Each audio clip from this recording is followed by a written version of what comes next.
Taho. Magkano po taho? 5 po, sir. 5. Murang-mura na, mainit pa. Oh, tingnan mo. Ito po, sir. Kuha ko yung timpla. Hindi mas. Sumusog, mapagpalang araw sa talat. O this vlog ay nandito po tayo sa St. Joseph. Pero meron po ako nakitang nagtitinda ng taho, kaya lapitan natin. Si Busing. Taho. Busing, kamusta? O, naka-vlog ka. O, taho si Busing. O, siya po ang may-ari. O, taho, oo. Taho. Magkano po taho? 5 po, sir. 5. Murang-mura na, mainit pa. O, tingnan mo. Ito po, sir. Si Busing. Yung sukli niyo. Ay, nabigyan na. Bibili daw. Taho.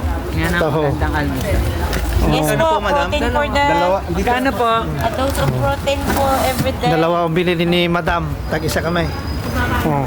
Mainit pa ba? Yes, yes. Mainit po, Kahit- ma'am. Oo. Ayaw. Naman talagang nakaprepara na. O, di ano. O.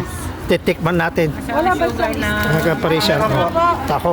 Magkano po yan? 5 lang po. Kayo din gumawa nito. So ito na. Haraman natin mga kaparisyan. Taho. Taho dito ay France. Ayos na yung iba sa ating almusal ngayon. 5 euro mga kaparisyan. First bite para sa inyo.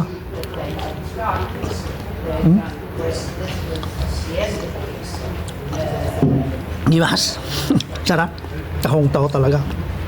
Tahong taho talaga.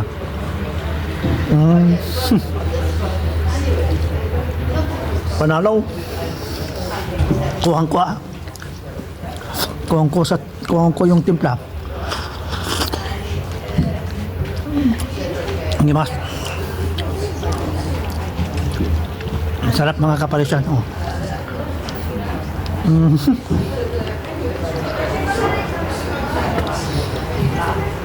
Ay, gusto mo yan. Gusto. Gusto timpla na talaga nga timpla. Taho ka talaga. Sarap.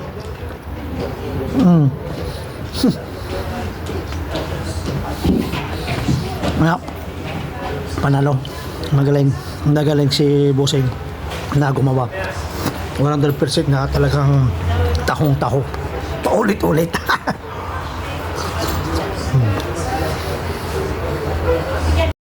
Lumami na yung customer ni Kuya sa taho. Tingnan mo, pila-pila. Ano daw? Ano daw? Daming bumibili. Magatang. May dumaan kasi kaya pinutol ko mga kaparisan. Paubos na.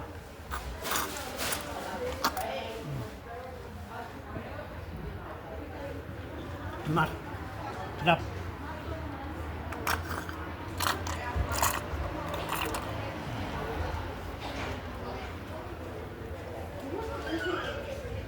Ayos, panalo.